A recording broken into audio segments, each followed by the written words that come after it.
The lights came back on all at once, and General Vorthak found himself exactly where he had started. The 12 Ghost Battalion soldiers stood in their perfect circle around him, but now their weapons were drawn and aimed at his center mass. Captain Lisa Martinez stood directly in front of him with her helmet retracted and an expression on her face that promised terrible consequences. "General," she said in a voice that was perfectly calm and completely terrifying, "I want you to look at your tactical display. Check the status of your fleet." General Vorthak's hands shook as he activated the holographic display built into his armor. What he saw there made his blood turn to ice in his veins. The 12 Krillian dreadnoughts that had escorted him to this sector were showing as destroyed or captured. Every single one of his ships was gone. "Impossible," he whispered as he stared at the tactical readout. Those ships had crews of thousands. They had weapons that could destroy planets. How could you defeat them all? Captain Martinez smiled, and it was the most frightening expression General Vorthak had ever seen on any face in the galaxy. "We didn't defeat them, General. We removed them. There's a difference. Your ships are intact, and your crews are alive, but they belong to us now." The alien warrior expanded the tactical display, trying to understand what had happened to his fleet. The data showed that each ship had been boarded simultaneously by small teams of human soldiers. The crews had been subdued without any significant damage to the vessels themselves. "This is impossible," General Vorthak said again, but his voice lacked any conviction.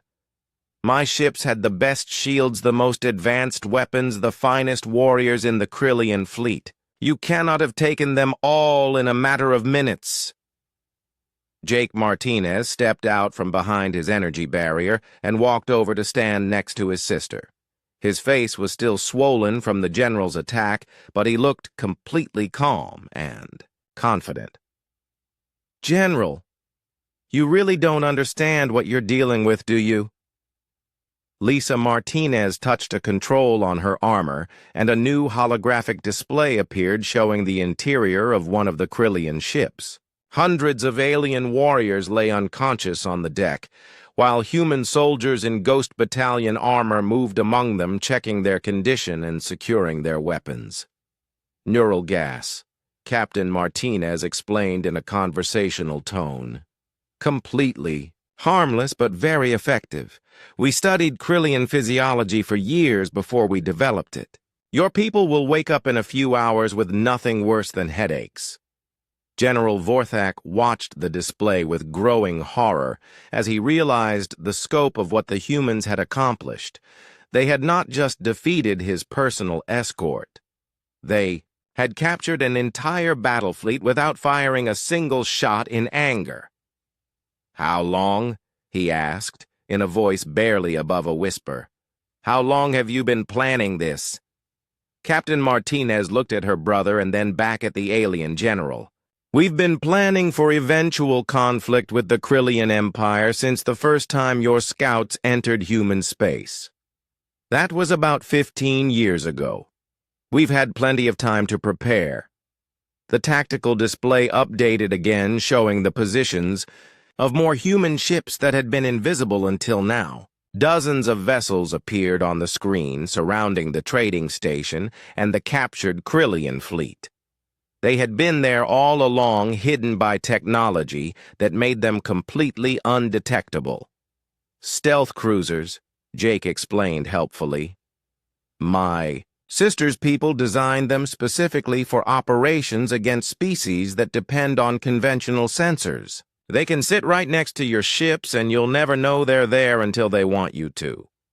General Vorthak felt his legs give out and he collapsed to his knees on the metal floor of the corridor. The tactical situation was beyond anything he had ever imagined possible. The humans had not just outfought him. They had made his entire military philosophy look primitive and outdated. "Please," he whispered, and hated himself for the word even as it left his mouth. Please, just kill me. Quickly, don't let my empire know how easily you destroyed us. Let them think I died fighting. Captain Martinez looked down at the broken alien warrior with something that might have been pity. General, you still don't understand. We're not going to kill you. We're going to send you home with a message for your people. The alien general's 4 eyes went wide with horror as he realized what she was saying. No, you cannot ask me to return with news of such a defeat. My own people will execute me for incompetence. My family will be shamed for generations. Lisa Martinez knelt down so she was at eye level with the defeated general. That's exactly what we're asking you to do. You're going to go back to the Krillian Empire, and you're going to tell them exactly what happened here.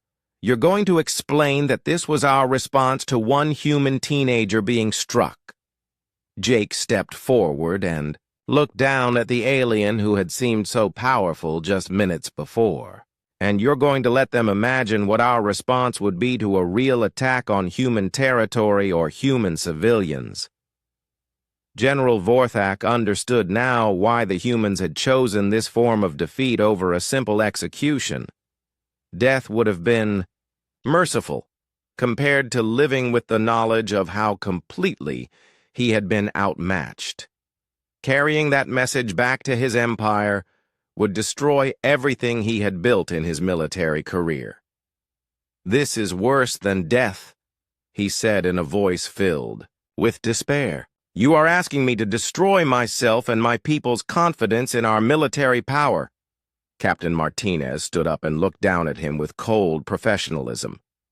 General, your empire has been expanding through conquest for centuries. You've destroyed civilizations and enslaved entire species.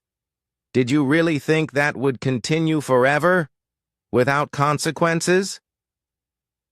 The alien warrior looked around at the circle of human soldiers and finally understood that he was looking at representatives of a species that had been watching and waiting for the right moment to reveal their true capabilities. Everything the Krillian Empire thought it knew about galactic power structures was wrong. How many other species have you been studying? He asked with growing dread. How much of what we think we know about the galaxy is false? Jake grinned despite his injuries. That's the beautiful part, General. You'll never know for sure. Every time your empire looks at another species, you'll wonder if they're really as weak as they seem, or if they're just waiting for the right moment to show you what they can really do. General Vorthak realized that the humans had not just defeated him militarily. They had shattered the psychological foundation that the entire Krillian Empire was built on. The certainty of their own superiority was gone forever. What happens now? He asked in the voice of someone who had lost everything that mattered to him. What are your terms for my release? Captain Martinez activated her helmet communications and spoke to someone who wasn't present. Prep the General's shuttle for departure. Full diplomatic escort back to Krillian space. Make sure he has complete recordings of everything that happened here today. She looked back down at the broken alien warrior with an expression that was almost gentle. General, there are no terms. You're free to go home anytime you want. The only condition is that you take our message with you. General Vorthak struggled to his feet and looked around at the humans who had destroyed everything he thought he knew about warfare and power. This will mean war between our species. Lisa Martinez shook her head slowly. No, General, this will mean peace. Because now your empire knows what the cost of war with humanity would really be. And you're going to make sure they remember that lesson. Jake watched as the alien general walked slowly toward the corridor exit with his shoulders bowed in defeat. Think he'll actually deliver the message? His sister smiled as she watched their former enemy disappear around the corner. He'll deliver it, He has to. It's the only way he can justify surviving when his entire fleet didn't. General Vorthak made his decision in a moment of desperate pride. He would not surrender to these humans like some common criminal. He was a Krillian general who had conquered star systems and destroyed entire fleets. If he was going to die today, he would die fighting like the warrior he had always been. The alien general lunged toward the nearest human soldier with all four arms extended and claws aimed at the throat joints of the powered armor. His movement was faster than most species could follow and would have torn apart any normal opponent. But the Ghost Battalion soldier simply wasn't there when Vorthak's claws arrived. The human had moved sideways with impossible speed, leaving only empty air where he had been standing. General Vorthak's momentum carried him past the spot, and he spun around looking for his target. All 12 soldiers had vanished again. He was alone in the corridor with Jake Martinez, who had moved behind a shimmering energy barrier. That was probably not your best choice, General, Jake called out from behind his protective shield. My sister really doesn't like it when people try to hurt her soldiers. She takes that kind of personally. General Vorthak drew a backup plasma pistol from a concealed holster and aimed it at the human teenager. If he could take a hostage, maybe he could negotiate some kind of terms. But when he pulled the trigger, nothing happened. The weapon was completely dead. Electronics don't work very well when humans don't want them to, Jake explained helpfully. Something about electromagnetic pulse technology that we borrowed from species that used to think they were smarter than us, the lights in the corridor, began going out one by one, starting from the far end and moving toward where General Vorthak stood. Each light that died left a deeper pool of darkness that seemed to move and shift with its own life. The emergency lighting was still working, but it cast everything in a red glow that made the shadows look like blood. General Vorthak turned in a slow circle, trying to watch all directions at once. His enhanced Krillian vision was better than most species in low-light conditions, but he still couldn't see anything moving in the darkness. That didn't mean nothing was there. He could feel invisible eyes watching him from multiple directions. Sound came from the ventilation system above his head, metal creaking as if someone was moving through the ducts.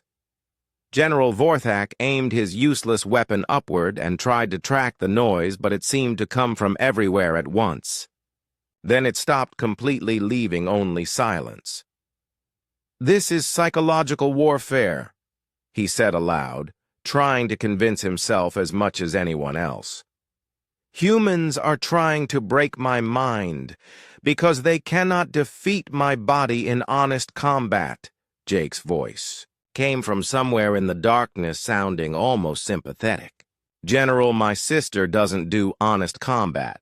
She does effective combat. Right now, her team is demonstrating why the Ghost Battalion has never lost a single operation in 15 years of active service." Something moved in General Vorthak's peripheral vision, and he spun to face it, but saw nothing except empty corridor. A few seconds later, movement flickered on his other side, and again there was nothing there when he looked.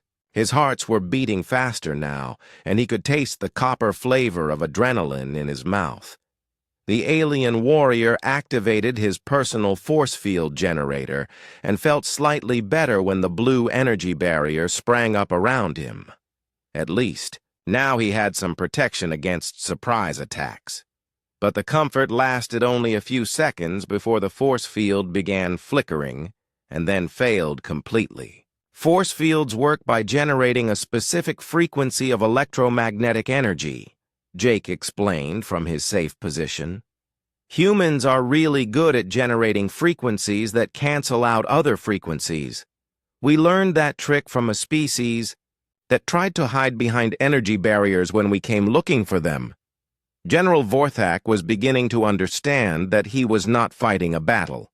He was being hunted by predators who had every possible advantage. They could see him, but he couldn't see them. They could disable his equipment, but he couldn't touch theirs. They could move without sound while he made noise with every step. Another sound came from behind him, and he whirled around with claws extended. Again, there was nothing there, but he caught a glimpse of something dark, moving just at the edge of his vision. When he turned to follow it, the movement was gone, and there was different movement somewhere else. "How many of them are there?" he demanded into the empty air. "Show yourselves, and fight like warriors instead of hiding like scavengers, Jake's." Voice came from a different location now, though General Vorthak was sure the human hadn't moved. "There are 12 of them, General, but you only need to worry about one at a time. My sister believes in taking turns when she's making a point about family values." The psychological pressure was beginning to affect General Vorthak's thinking.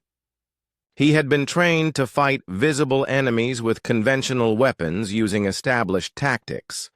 This situation was completely outside his experience, and his warrior instincts were becoming more hindrance than help.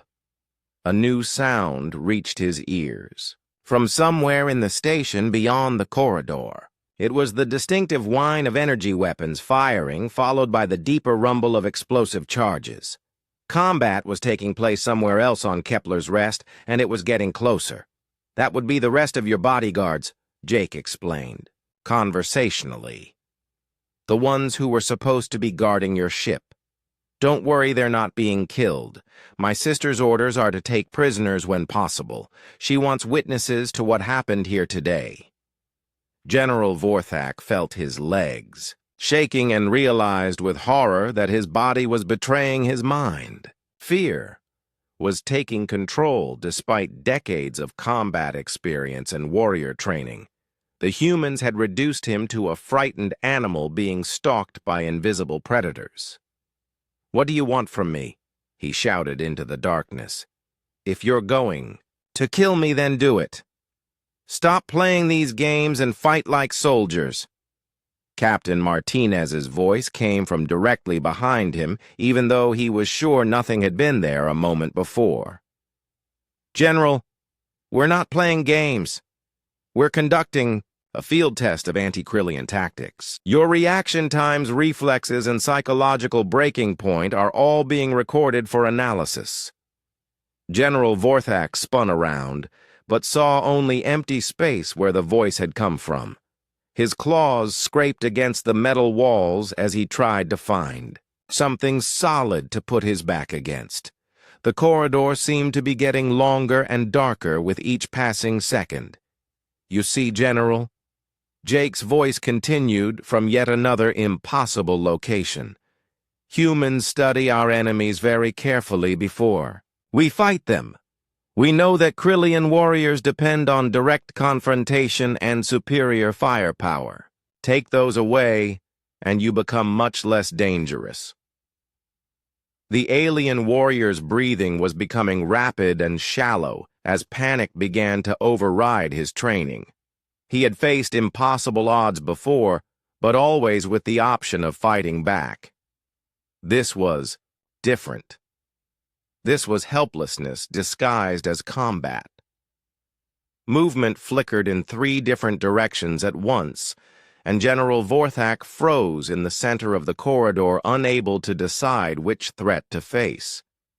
His 4 arms hung useless at his sides as his mind struggled to process a situation that made no tactical sense.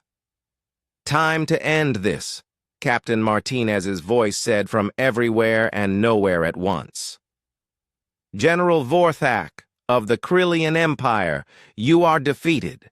The lights in the corridor went completely dark for exactly 3 seconds. When they came back on, 12 figures in black armor stood in positions around General Vorthak that should have been impossible to reach without making any sound. They had not arrived by transporter beam or through the doors. They had simply appeared out of empty air like nightmares made real. General Vorthak spun around trying to keep all the human soldiers in sight, but they had positioned themselves in a perfect circle around him. Each figure stood motionless in powered armor that made them look 7 feet tall and completely inhuman. Red lights glowed where their eyes should be, and no sound came from their breathing or movement. Jake Martinez looked around at his sister's team with obvious relief and a small amount of pride. The Ghost Battalion was legendary among human military forces, but very few people outside the service had ever seen them in action. They were the kind of soldiers that other soldiers told stories about in quiet voices. The center figure of the circle took one step forward, and when she spoke, her voice was amplified by external speakers that made it echo through the corridor like the voice of death itself. General Vorthak of the Krillian Imperial Fleet, you have committed an unprovoked assault against a human civilian under diplomatic protection. You have 30 seconds to surrender yourself for processing. General Vorthak tried to raise his plasma blade, but found that his weapon was no longer in his hand. He looked down and saw it lying on the floor in pieces. When had they disarmed him? How had they moved so fast that he never saw them coming? His other weapons were also gone, and he couldn't remember losing them. Impossible, he whispered as the reality of his situation finally hit him. My bodyguards. Where are my bodyguards? Jake pointed to a section of corridor that had been empty when the general first hit him. Now 4 Krillian warriors in full battle armor lay unconscious on the metal floor. They were still breathing, but completely motionless, with small devices attached to their necks that pulsed with blue light. Neural disruptors, the lead human soldier explained in her mechanical voice. Non-lethal, but completely effective. Your guards have been unconscious for the last 4 minutes. We neutralized them before we neutralized the station's security grid, before we neutralized your ship's defensive systems. The general's 4 red eyes went wide as the implications of what she was saying sank in. My ship. What have you done to my ship? Another human soldier spoke from behind him in a voice identical to the first. Dreadnought-class vessel Krillian designation Blood of Conquest. We have taken control of all primary systems, including navigation, weapons, communications, and life support. Your crew is unharmed, but completely helpless. General Vorthak felt something he had not experienced in decades. Fear. Real gut-churning terror at the realization that he was completely outmatched by an enemy he had underestimated. These humans had not just defeated him. They had made his defeat look effortless. How many ships do you have out there? He asked in a voice that was barely above a whisper. How many soldiers? The lead soldier tilted her head slightly, as if considering whether to answer. General, you are asking the wrong questions. You should be asking how long we have been watching your empire. You should be asking how much we know about your military capabilities. You should be asking why we allowed you to think you were strong, Jake. Stepped forward, and his sister's helmet retracted to reveal a face that shared his stubborn jawline and determined eyes. Captain Lisa Martinez looked exactly like what she was. A professional killer who took her job very seriously and cared deeply about protecting the people she loved. Hello, Jake, she said in a normal human voice that somehow seemed more terrifying than the amplified mechanical tone. Sorry I'm late. Had to make sure we grabbed all of General Vorthak's friends before they could cause any trouble. Jake grinned despite his swollen face. No problem, Lisa. I figured you'd want to handle this personally. How much trouble is he in, Captain Martinez? Looked at the alien general with the kind of expression a scientist might use when studying an interesting but ultimately insignificant insect. That depends on how cooperative he decides to be.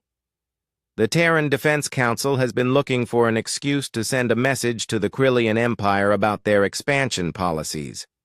General Vorthak tried to draw himself up to his full height in an attempt to recover some dignity. I am a general of the Imperial Fleet. I demand to be treated according to the laws of war and interstellar convention.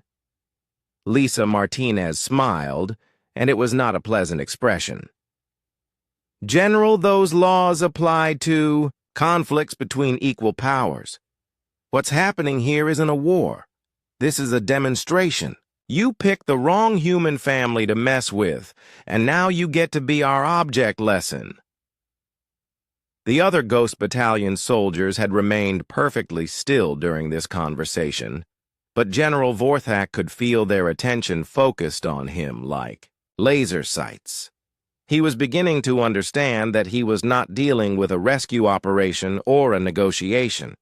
He was dealing with a military action that had been planned and executed with terrifying efficiency. "What do you want from me?" he asked, and hated how weak his voice sounded.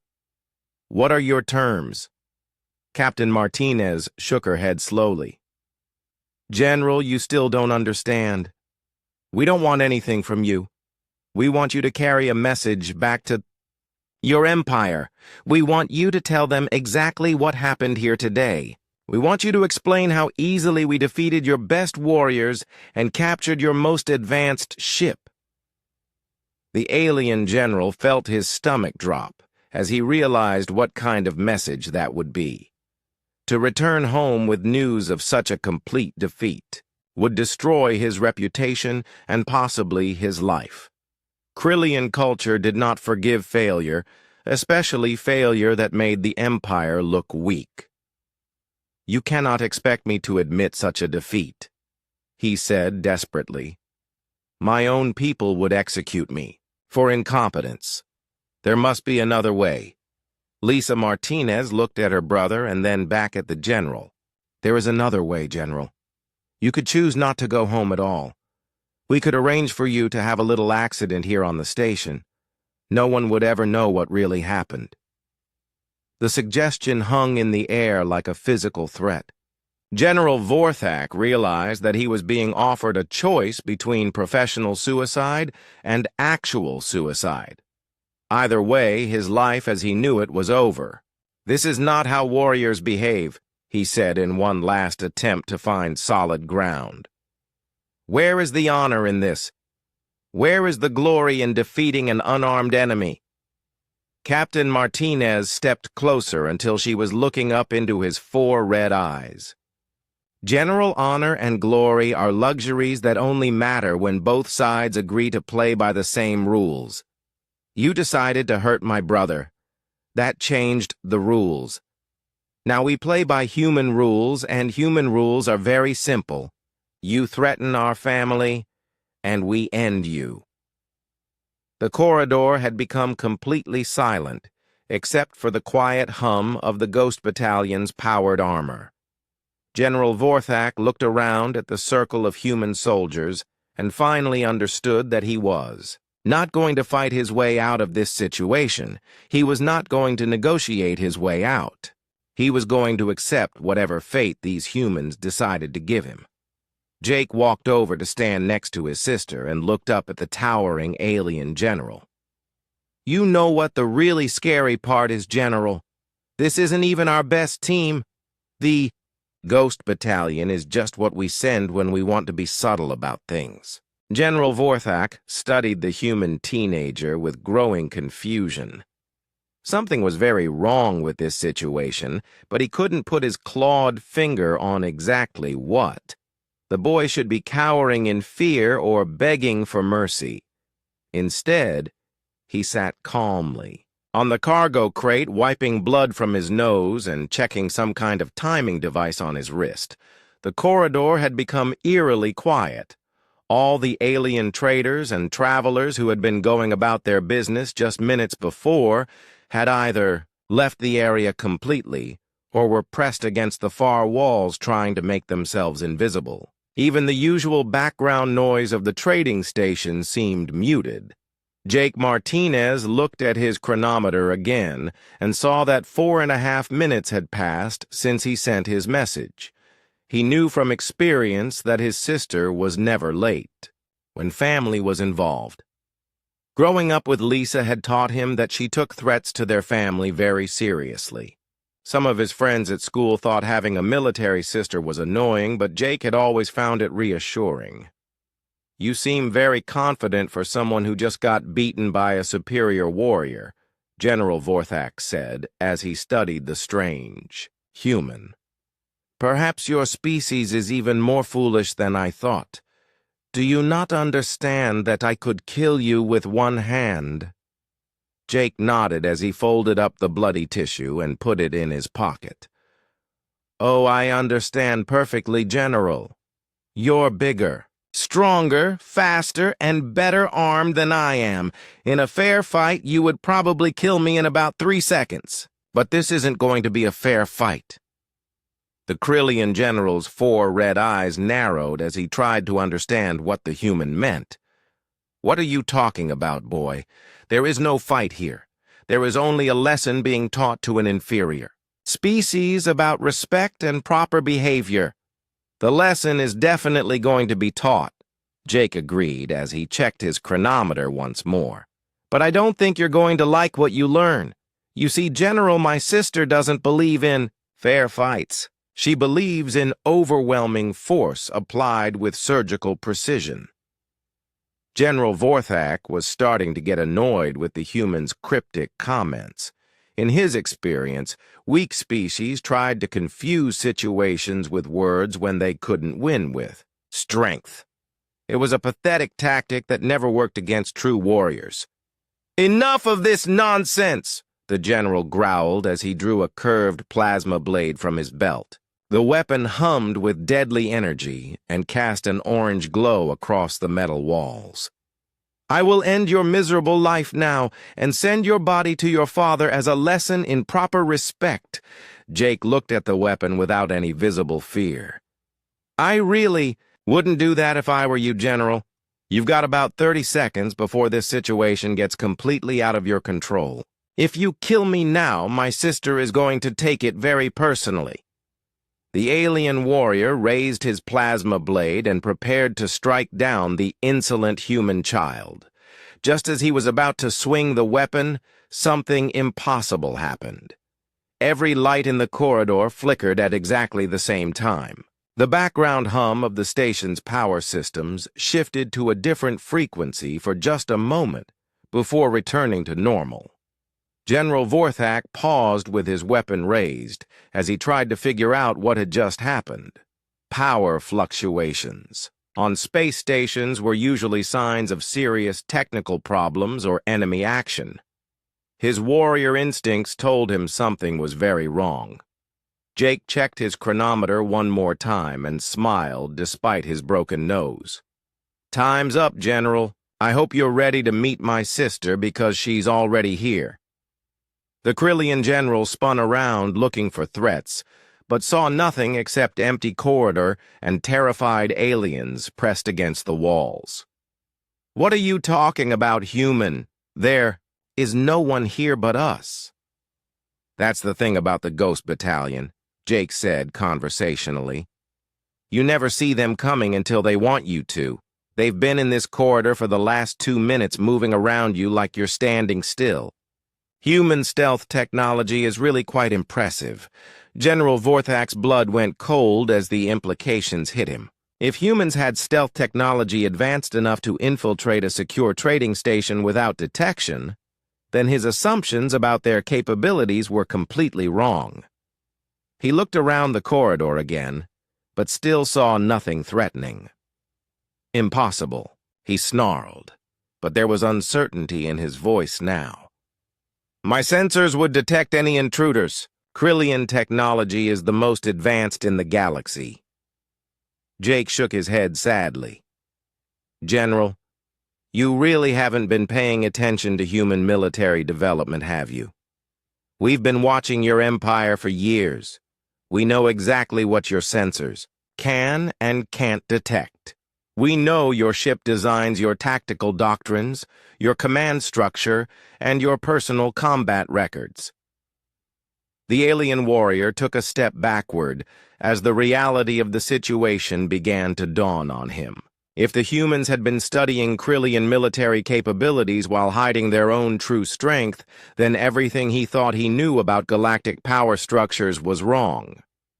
"You're lying," General Vorthak said, but his voice lacked conviction. "Human technology is primitive.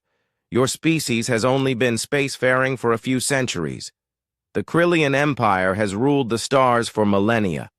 "Has it, though?" Jake asked in a gentle voice. "Or have you just been ruling the parts of space that humans decided weren't worth fighting over yet? There's a big difference between being the strongest species in the galaxy and being the strongest species that everyone else has bothered to notice." The general's 4 hands tightened on his weapons as paranoia began to replace confidence. If the humans had been hiding their true capabilities, then how many other species were doing the same? How much of what he thought he knew about Krillian dominance was built on incomplete information? "Even if what you say is true," Vorthak said as he tried to regain his composure, "one human female cannot threaten a warrior of my rank and experience. I have fought in 100 battles and never known defeat." Jake looked at him with something that might have been pity. "General, you've never fought humans before. We don't do battle the same way as other species. We don't believe in honor or fair play or giving our enemies a chance to fight back. When humans go to war, we go to win as quickly and completely as possible." The corridor lights flickered again, and this time they stayed dimmed. Emergency lighting activated, casting everything in a red glow that made the shadows deeper and more threatening. General Vorthak realized that the station's main power grid was being systematically compromised by an enemy he couldn't see or fight. "What do you want?" the general asked, and for the first time in decades there was uncertainty in his voice. "If your sister is here, what are her demands?" Jake stood up from the cargo crate and brushed off his clothes. His nose had stopped bleeding, but his face was already starting to swell where the general had hit him. "I don't think she's here to negotiate, General. I think she's here to make a point about what happens when someone hurts her little brother." Tao, alien warrior, looked around the corridor one more time, searching for any sign of the invisible enemies that were supposedly surrounding him. He saw nothing, but somehow that made it worse. Fighting an enemy you could see was one thing. Fighting ghosts was something else entirely. "Show yourselves." General Vorthak roared into the empty air. "Face me like warriors instead of hiding like cowards." His voice echoed off the metal walls and faded into silence. No one answered his challenge, but Jake noticed that his chronometer now showed exactly 5 minutes since he had sent his message. Right on schedule as always. Jake Martinez walked through the lower levels of Kepler's Rest trading station with his hands in his pockets and his mind wandering to thoughts of home. The 17-year-old human had been stuck on this massive orbital platform for 3 weeks. While his father worked on some boring diplomatic stuff with alien governments. Jake didn't really understand politics, but he knew it meant a lot of waiting around in metal corridors that all looked the same. The trading station buzzed with activity. From dozens of different alien species, Jake had gotten used to the strange sights and sounds by now. Purple-skinned Velthans argued over cargo prices while insectoid Zephyrs clicked and chittered in their own language. The air recyclers worked overtime to handle all the different atmospheric requirements, and the result was a weird mix of smells that Jake had learned to ignore. He turned a corner near the cargo bay sections, looking for something interesting to do when he bumped into something that felt like a metal wall. Jake bounced backward and looked up to see 4 red eyes staring down at him with obvious anger. The creature standing before him was easily 8 feet tall with dark green scales that had metal plates growing out of them. 4 muscular arms ended in clawed hands, and a mouth full of sharp teeth was currently twisted into a snarl. Jake had never seen a Krillian before, but he had heard stories. They were warriors who had conquered dozens of star systems and were known for their brutal military tactics. This particular Krillian wore the golden armor markings that meant he was high-ranking military. Very high-ranking based on all the decorative scarring on his arms and face. "Watch where you walk, human whelp," the alien general growled in heavily accented standard. His voice sounded like grinding metal and made Jake's teeth ache. "Your kind should know better than to touch their betters without permission." Jake raised his hands in what he hoped was a peaceful gesture. He had been taught by his diplomat father to always try to diffuse tense situations with aliens. "Sorry about that, sir. I wasn't paying attention. My mistake." The Krillian general took a step closer, and Jake could smell something like burning copper coming from his breath. "Your mistake indeed. Do you know who I am, little human? I am General Vorthak of the Krillian Imperial Fleet. I have destroyed 17 star systems and killed billions of your pathetic species allies. The touch of an inferior being is an insult that demands blood." Several other aliens in the corridor had stopped to watch what was happening. Jake could see fear in their faces as they recognized the general. A group of blue-skinned traders backed away slowly while some insectoid creatures actually turned and ran. Nobody wanted to be near when a Krillian warrior decided to make a point about honor and respect. Jake tried to stay calm even though his heart was beating fast. "Look, General, I really am sorry. I didn't mean any disrespect. Maybe we can just forget this happened and go our separate ways." General Vorthak laughed, and the sound was like metal scraping against stone. "Forget? You think I can forget when word spreads that I allowed a human child to bump into me without consequence? My warriors would think I have gone soft. My enemies would see weakness. No human. This insult will be paid for in pain." The general's 4 arms moved faster than Jake could follow. One massive clawed hand caught him across the face with enough force to lift his feet off the ground. Jake felt his nose crack and tasted blood as he flew backward through the air. His back slammed into the metal wall of the corridor with a sound that echoed through the space. Pain shot through his spine and ribs as he slid down to the floor. Blood dripped from Jake's nose and mouth as he struggled to focus his vision. The general stood over him with all 4 arms crossed, looking pleased with himself. The other aliens in the corridor pressed themselves against the walls, trying to become invisible. Nobody wanted to attract the attention of an angry Krillian general. "Let this be a lesson to your species, human," Vorthak said in a voice loud enough for everyone to hear. "Know your place in the galaxy. The strong rule and the weak serve. Your people are weak and will always be weak compared to the might of the Krillian Empire." Jake wiped blood from his mouth with the back of his hand and looked up at the towering alien warrior. Something strange happened in that moment. Instead of fear or anger, Jake felt something cold settle in his chest.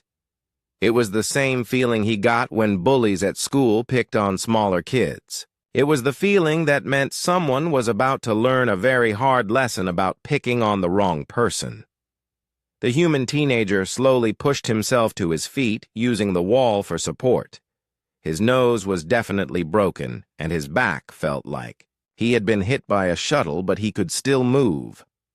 General Vorthak watched with amusement as the small human stood up to face him again. "You should stay down, little human," the general said with mock concern. I would hate to damage you further before your father comes to collect his broken child. Jake reached into his pocket and pulled out his personal communicator. It was a small device that could send messages across interstellar distances instantly. His father had given it to him for emergencies only. Jake figured this qualified as an emergency. The teenager typed a short message with steady fingers despite the pain in his hands. Code Black, Kepler's Rest, General Vorthak. I'm okay, but he won't be. Jake hit send and put the communicator back in his pocket. General Vorthak had watched this with growing amusement. Calling for help, human. Perhaps your father will come to negotiate for your life. The Krillian Empire is always willing to discuss terms with species that know their place. Jake found a cargo crate nearby and sat down on it. He pulled out a tissue from his pocket and pressed it to his still bleeding nose. The pain was sharp but manageable. He had broken his nose playing sports before and knew it would heal. I'm not calling my father, Jake said in a calm voice that surprised even him. I'm calling my sister. She's going to want to have a conversation with you about proper behavior around family members. The general laughed again, but there was something different about it this time. Some of the other aliens in the corridor had started backing away faster. A few of them were actually running now. General Vorthak didn't notice because he was focused on the strange human child who seemed completely unafraid. Your sister, Vorthak said with mock interest. What is she going to do? Cry at me? File a complaint with station security? Humans are all the same. Weak and pathetic creatures who think words can replace strength. Jake checked his chronometer and saw that 2 minutes had passed since he sent the message.